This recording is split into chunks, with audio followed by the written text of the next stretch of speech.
See the moonlights on the town. Whoa, I'm getting ready. Tallawah TV is in the town. Whoa, I'm getting ready. Got a corner on the telephone. Yeah, this is the Ocean of the Messenger, and you're watching Tallawah TV with the host and best. So Davis, take it away. Job. So my father played at 29. In fact, he was Trinidadian. So he came to Jamaica when he was young, so he became a naturalized Jamaican. And because he had discipline and he was an athlete and he was a colonel in the army, so he was very strict, he became the captain of the team. Now, when he then got sent to England as military attaché in 1976, when I was 12 years old, initially we were only coming to England for 4 years. In fact, the family only came for 4 years. We didn't emigrate. He was a diplomat. So it was a 4-year posting. He got recalled when I was 16 and a half, 17. And I was going to come back because I wasn't playing professional football then. I was not a club. I got offered a scholarship to Washington University, a football scholarship, because there was a football coach in Jamaica who coached there.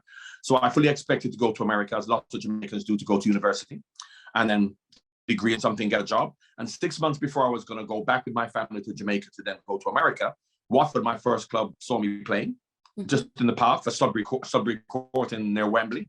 And they asked me if I'd like to sign for Watford. So then I signed for Watford. No talk of playing international football at all. I'm just a young 17-year-old footballer. 1 year later, England asked me to play. I don't even think in Jamaica, listen, it's a little bit different. This was like 1981. It's a bit different once the 90s came, whereby the Jamaican national team were looking at players abroad. Like you look at them now, for example, they have lots of English-born players playing for them. And even when I coached the Jamaican national team, they had lots of English-born Jamaican players because they were looking abroad for you to come back and play for Jamaica. Jamaica didn't even ask me to play for them. That was the situation where Jamaica were trying to get to the World Cup, and it's a good team, and now you're playing obviously in the England Premier League. You're going to play for Jamaica.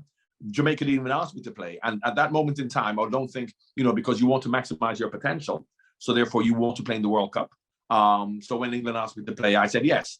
Obviously, it's a question to be asked now because someone like 𝗘𝗫𝗖𝗟𝗨𝗦𝗘, who is probably good enough to play for England, but Jamaica are also good enough to get to the World Cup. So he feels he can fulfill his ambition by playing for Jamaica.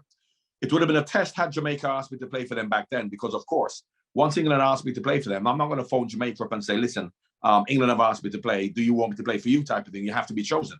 So I was never even asked to play for Jamaica. And to be honest with you, it would have been a difficult decision because as a footballer, you want to go to the World Cup. And at that time, Jamaica weren't the team then as they are since 98, let's say, when they went to the World Cup. Because don't forget, this was 1980. But of course, it'll be a much harder decision now to choose. It's quite interesting that they pretty much didn't know who you were, being that your father played for the black, green and gold. That's like, how do you miss that? He's right under your nose. How did you feel about that? Well, I wasn't under the nose because, of course, you didn't have television, Sky Sports, and watching what's going on in Watford. Yeah. Okay, Colonel Barnes is back. His son's playing in England. But then it's not like it is now. When you talk about even footballers who never made it as professional footballers when I played, and he said, how can he not? Because, of course, if you're a good player, you become a professional footballer. So now, from your age of 6, 7, and 8, if you have any talent whatsoever, you will be spotted. You'll be in an academy. There's so many players who I played with at 17 years old, 16 years old, Derek Brown, Sylvester Williams, who I played with in Paddington at Stowe Boys Club, where I played, who never made it to professionals because they were never spotted. And you say, how can you not see good players? Because that's just the way it was. There wasn't a big scouting network going around back then. And there wasn't the information passed. So, of course, looking back, people say, how could that not have happened where Jamaica didn't ask you to play? And obviously, by the time I was playing for England, and people were like, "Oh yeah, well Jamaica should have asked him, or he should have played for Jamaica." So it was a different time. It's quite interesting. I believe you once said, and this might be paraphrasing or it might be accuracy, apart from family, football was the most enjoyable time of my life. Does that include your managerial experience for the Reggae Boyz? Absolutely. Of course, playing is much more pleasurable than managing. Now, obviously, if I had played for Jamaica, or if I had, because first of all, you say family, then playing, and all managers will tell you this. You speak to Pep Guardiola, you speak to Jurgen Klopp, you speak to Tapa Whitmore in Jamaica. Playing is what you love doing. Now, when you're too old and you can't play, you manage. So there's no way you can enjoy managing more than playing. There's no footballer who enjoys managing more playing than managing. But I had a fantastic time managing the Reggae Boyz. I loved it. We never lost one game. and it was only down to politics, which is why I didn't stay. I would love to have stayed and been given the opportunity to continue because, as I said, we're very successful. Because my whole philosophy on football, from a managerial point of view, is that if you get good athletes and good players, as Jamaica has, we can see worldwide how good and strong they are. You organize them, you give them discipline, you give them beliefs, they can be successful. So this whole idea that, because you're from Jamaica, as we have proven in the athletics forum and in other avenues, music, you are given an opportunity, you can be successful. And that is what I wanted to do with Jamaica. That's what I did. And I still have that belief and that feeling that as long as you give anybody, particularly Jamaicans, an opportunity, they will be successful because, as you well know, we're very forthright people. Absolutely. But for us to be successful, again, just maximizing our full potential, surely that has to start from the top, right? With the appropriate leadership. I've heard you in the past sing praises for 𝗘𝗫𝗖𝗟𝗨𝗦𝗜𝗩. I've actually heard you said once that, the type of player that 𝗘𝗫𝗖𝗟 was, for my generation to fully understand, or those born in the 90s, you said that 𝗘𝗫𝗖𝗟𝗏 had the potential to play for any team in the world. 𝗘𝗫𝗖𝗟 could have played in the Premier League, absolutely. But the problem we have, you see, from an athletics point of view, Jamaicans are going to be very well respected and be given more opportunities. From a footballing perspective, because it's Jamaica, and very much like if you're from Brazil, if you're from Europe, they give you a lot of respect. Because you're from Jamaica, you don't get the same respect. So 𝗘𝗫𝗖𝗟 played obviously at a high level, but he could have played much higher if he was Nigerian, for example, because if you're from Nigeria or Ghana, they still feel, as much as we were hundreds of years ago, they still feel that African players have more potential than Jamaican players, which they don't.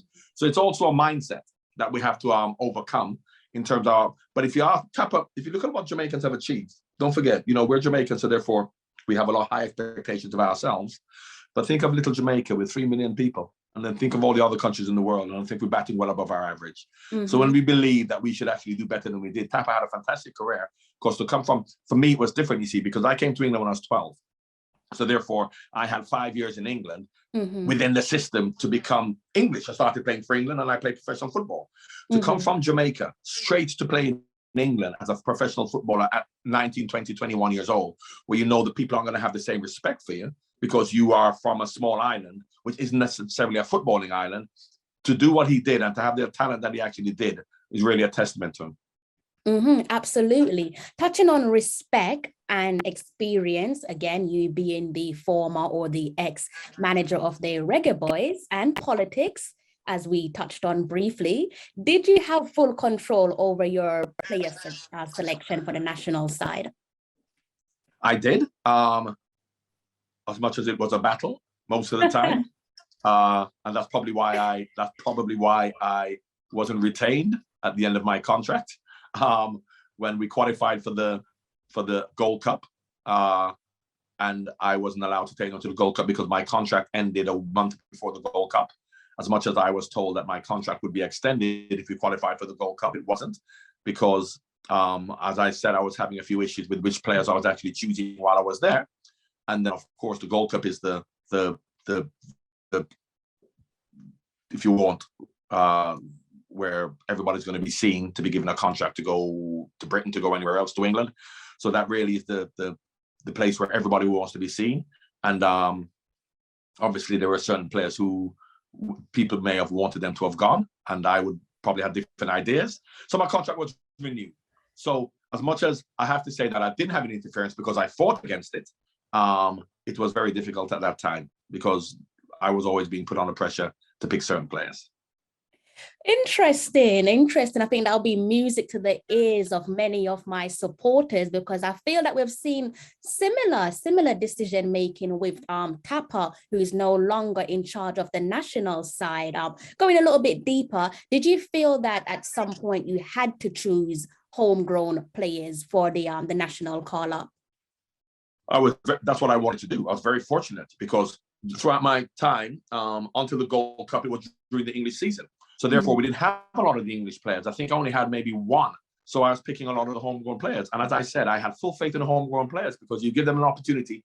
That's all they need. They have the talent. They have the determination if you guide them in the right way. And that was my whole thing. So fortunately, very rarely did I have all of the British-based players. I didn't have any. it was a homegrown players, and I had full faith in them because they were equally as good.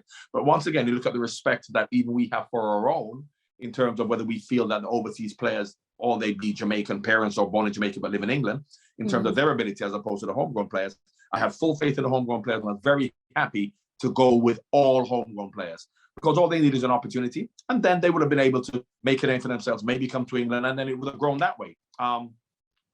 I have to say, slightly disappointing that we seem to have gone back to getting a lot of the players over from England because, of course, I think that the homegrown players aren't being given the opportunity when I think they do have the talent.